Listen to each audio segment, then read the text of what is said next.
বাবু কিন্তু এখন গভীর ঘুমে, মানে ওর ঘুম এত বেশি পাতলা যে ওর এই 2.5 বছর বয়সে আমাকে কোনোদিনও হয়তো তাড়াহুড়ার কারণে কোথাও যাবো ওকে ডাকতে হচ্ছে বা উঠছে না এরকম না, মানে ওর ঘুমটা এত বেশি পাতলা যে গায়ে হাত দিলে উঠে যায়। আসুন দেখাই।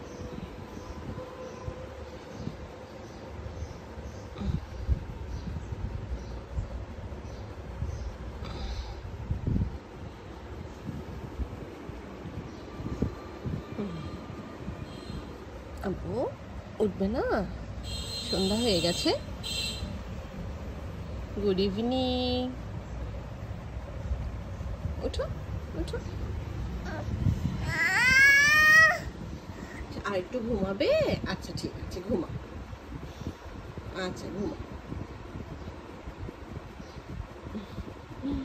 মাশাআল্লাহ, আল্লাহ সবাইকে একটা সুস্থ সন্তান দিক, সন্তান দান করুক, এবং সন্তান থেকে যে ছোট ছোট আনন্দ মুহূর্তগুলো মানে পাওয়া যায়, সেই পাওয়ার অনুভূতিটুকু সবাইকে আল্লাহ দিক। আমিন।